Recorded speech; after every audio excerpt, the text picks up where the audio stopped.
ఈరోజు రాజశేఖర రెడ్డి గారి 77వ జయంతి.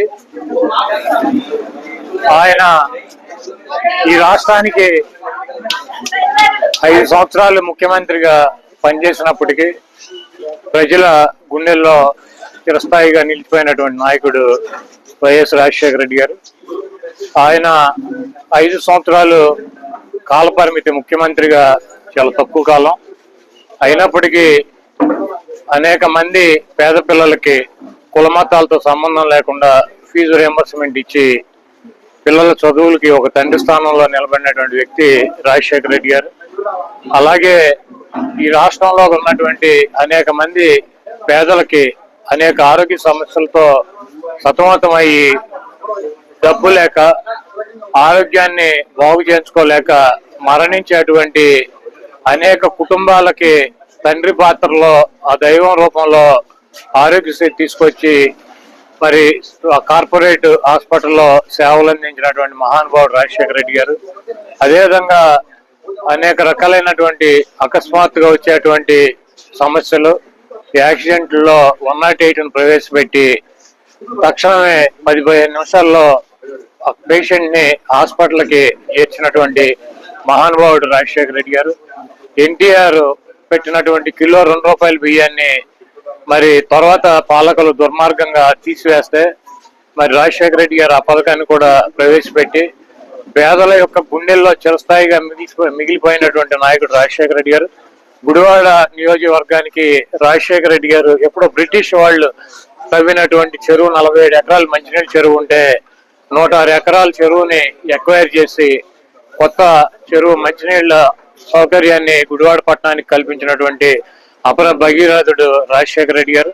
Bypass road NT Ramarao సగం వేసి ఆయన మరి వెళ్ళిపోతే ఆ తర్వాత అనేక మంది ముఖ్యమంత్రులు పనిచేసిన దాన్ని అతి గతి లేనప్పుడు దాన్ని పూర్తిగా ల్యాండ్ ఎక్వైర్ చేసి ఆ రోడ్డుని పూర్తిగా నిర్మాణం చేసినటువంటి వ్యక్తి రాజశేఖర రెడ్డి గారు.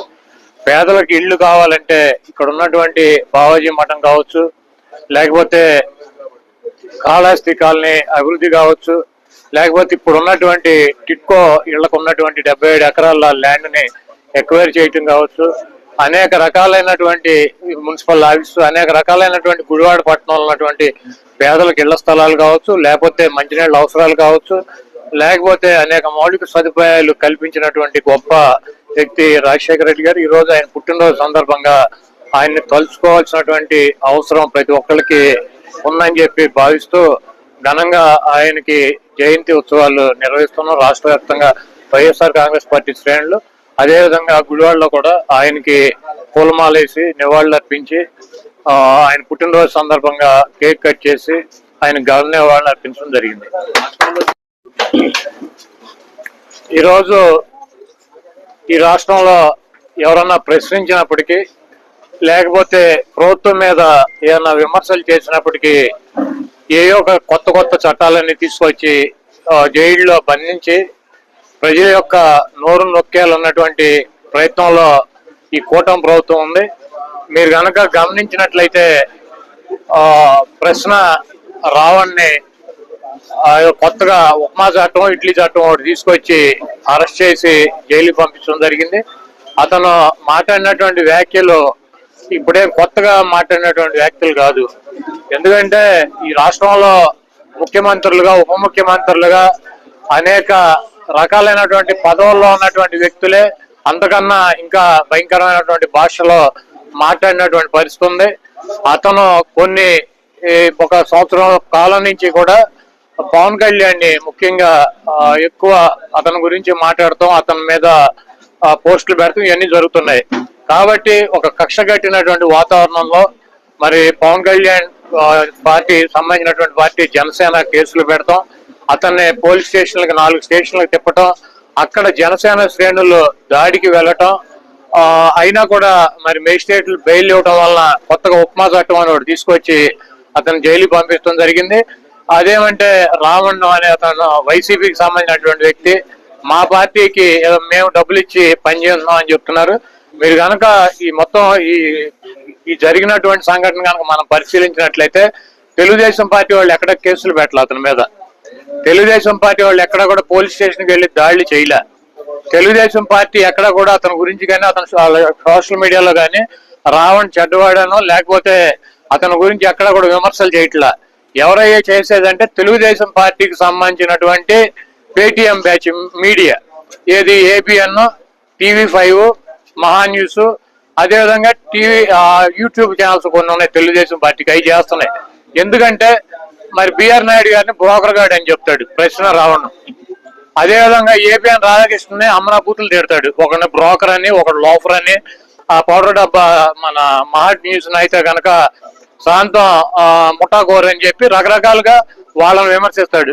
అంతకన్నా ఎక్కువ స్థాయిలో పవన్ కళ్యాణ్ విమర్శిస్తాడు. కాబట్టి జనసేన అతని మీద దాడులు, కేసులు పెట్టాలని చెప్పి నిర్ణయం తీసుకుంది. మరి ఈ బూతులు తిట్టించుకునేటువంటి ప్రశ్న రావడంతో బూతులు తిట్టించుకునేటువంటి తెలుగుదేశం పార్టీ అనుకూలం మీడియా అతని మీద వీడియోలు రిలీజ్ చేసి అతను ఏదో రకరకాలైనటువంటి కార్యక్రమాల్లో పాల్గొన్నాడని చెప్పి తప్పుడు వార్తల్ని వండి వార్చి అదేమంటే వైఎస్ఆర్ కాంగ్రెస్ పార్టీకి రుద్దే ప్రయత్నం చేస్తుంది. దీంట్లో రావణ్ అనేటువంటి వ్యక్తి తెలుగుదేశం పార్టీకి, లోకేష్ కి, బాలకృష్ణకి, చంద్రబాబు కూడా అనుకూలంగా ఉంటాడు. ఎక్కడ ఒక మాట కూడా మాట్లాడు. కాబట్టి తెలుగుదేశం పార్టీ కాముగా ఉంది. వీళ్ళందరూ కూడా అతని మీద మరి దాడి చేసేటువంటి కార్యక్రమం. అదేవిధంగా గతంలో మేము అధికారంలో ఉండగా జగన్మోహన్ రెడ్డి గారి మీద కూడా అనేక రకాలైనటువంటి విమర్శలు చేశాడు. మేము ప్రతిపక్షంలోకి వచ్చినాక కూడా మా మీద విమర్శలు చేశాడు. ఏదేమైనప్పటికీ మేమైతే కనుక ఈ రకంగా అణిచివేయాలన్నటువంటి ప్రయత్నం చేయలేదు. చంద్రబాబు నాయుడు కూటానికి రోజులు దగ్గర పడి, ఎందుకంటే మాది గొడ్ల పార్టీ అని చెబుతాడు, ఆయన చెబుతాడు, వాళ్ళ అబ్బాయి చెబుతాడు, ఆ పార్టీ చెబుద్ది, ఆయన మీడియా చెబుద్ది. అంటే ఆయన భ్రమ ఏంటంటే పిచ్చి, ఇంకా భ్రమలో ఉన్నాడు. మేము ఏది చెప్తే ప్రజలు కూడా అదే మాట్లాడతారని. మాది గొడ్డల పార్టీ అని ఎవరు అనరు, మాది సంక్షేమ పార్టీ అని చెప్పి ప్రజలు మాట్లాడుకుంటారు. మాది గొడ్డల పార్టీ కాదు, నీది బూడిద పార్టీ అని చెప్పి రాష్ట్రంలో ఉన్నటువంటి ప్రజలు మాట్లాడుకుంటున్నారు.